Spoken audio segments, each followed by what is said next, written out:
So I might now invite up Coby. I think a lot of us are really interested to hear a bit more about the work that you've been doing in digitisation. Are you sure? I'm going to be the quickest. So. Yeah, jump on.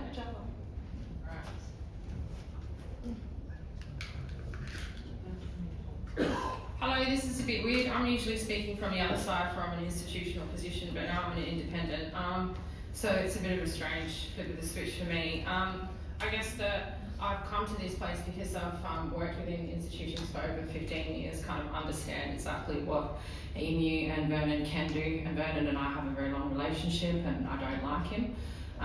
He's really, really difficult to get around and to understand, and the information that's input into those systems sometimes are a bit confusing, especially if you're looking at it from like an Indigenous perspective. A lot of it is to service white knowledge systems and not Indigenous knowledge systems. They're very, very handy, like you said, to make sure you're not repeating yourself when you're explaining it to someone else who's new to that society or wherever else.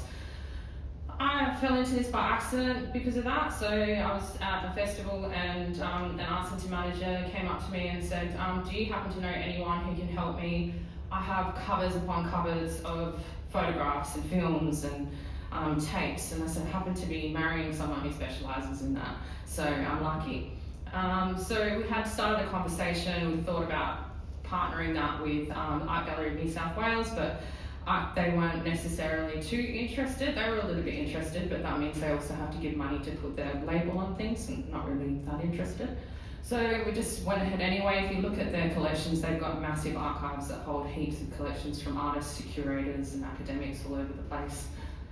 If you ever get down into their archives and open up some of those files, there's some pretty interesting things to read. But I don't think necessarily people on the ground have a lot of time to be doing that kind of stuff, so I'm a bit of a practical ass. So we just had a straight up conversation with the board over at Bulla Bulla and said, okay, what have you got there? What do you want to do with it? Do you want this to be a system like Emu and Vernon where you can send your reports to institutions and they can have a yarn back to you?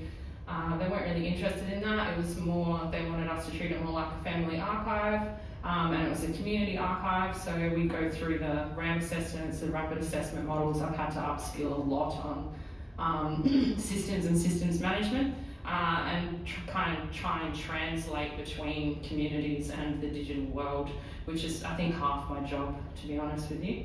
So go in there in curatorial capacity, I look at the content. You know, a lot of that content's already positioned out into either family or artist names, so it was kind of already pre-done by the curators and the art centre managers that were already there. There's also a lot of content that's related to like the Gulpuli and like films and things that have come through there. A lot of content to do with that. Not necessarily related to the art centre, but related to the community. All housed at the art centre. As you would know, mob that work with art centres, they end up the hub for that kind of stuff. So a lot of content that also relates to the Ranger programs, like heaps and heaps of aerials from the 1940s and whatnot, which the Ranger program were really interested in getting some access to be able to see the difference in that country changing over a period of time. So we go through the RAM assessment. Basically, you just top note all of those things, you know, kind of, do you have the capacity to hire someone like Max? A lot of people don't have the capacity to have a digital assets manager within their art centre, and there's not always someone within the art centre who's interested in upskilling and being part of that. So how do we then navigate around that? Okay, no worries, let's figure that out. So there's 3 people at the community at the moment, Romeo, Marsha and Dion, who know how to use all of our machines. We go and buy the machines, take it out there, do the work, leave it for them to muck around with. We've got 3 different devices, so there's one at the art centre, one at the local land council, one at the rangers, and an iPad, and they all have access copies, not the main copies, access copies that they can input their own metadata. There's already people that are going through and being like, nah, that's not that fellow's painting, it's this fellow's painting. They then mark that then, and then we go back through and rejig it all. We're not adding to any of the metadata either, we're just maintaining whatever metadata was found on that material. Very tedious process, as we all know, but quite meditative as well. If you get into it, put some good music on. So that's kind of how we did that process with that community. I did the top layer of things, the top sorting of things, and then spoke to the male leader and the female leader, Daphne and Andrew, out there, went through all of that material. I put aside anything that I thought might be a little bit not okay for other people to look at. was actually totally fine, so that means the whole thing's community accessible. And so at the moment they're looking at all of those photos and doing whatever they want to do in terms of metadata. We also have that, I've missed so much. Anyway, when we go through those things as well, we don't necessarily utilise the same technology that the institutions use, and that's on purpose. There are other technologies and places that you can store things like Proton, for example, instead of Google Drive, and all of the ISIP and the capacity for people to take that material is hugely dangerous, and I find it a bit, just thinking about it now that I am skilled enough to understand those things. We use like Bitwarden for passwords and things like that. We don't retain any of the hard copies of anything, any of the, what's it called when it's like on the drive? Master copies. We've got master copies stored in different places, but that's all through the wishes of that particular art centre. None of them are stored within institutions at the moment because a lot of, I think they weren't interested.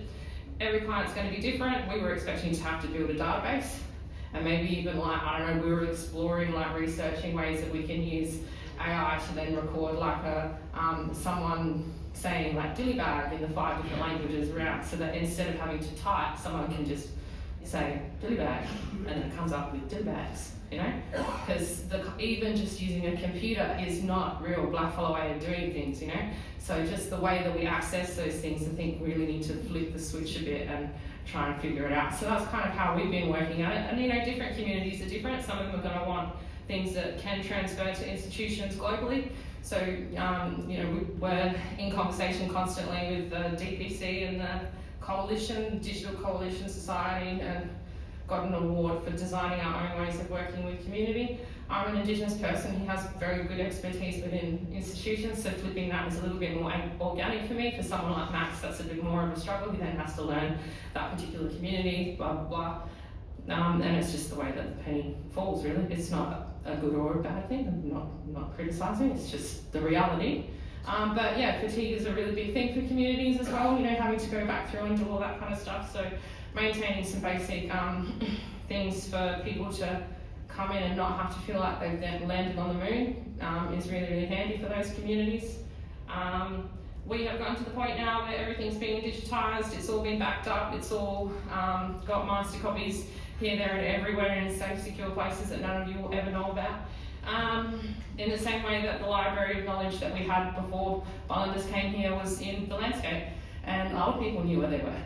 So we're just trying really hard to, I guess, yeah, work with individual communities and fit to their needs, because not everyone is going to have the capacity to pay someone to be there to work on a collection or to upkeep that collection for perpetuity. So when we do sign agreements with Indigenous communities, primarily our primary client has to be the Indigenous client, not a university or even a peak body. We're only signing directly with those communities on purpose, because every other contract that I've seen that comes through that has a university or an institution that's attached to it, they also want 15 million photos before the project's finished that have all the names of the people and the dates of the people, and the project ends up being more about that, and I don't have time for that. I just want to do the work on the ground.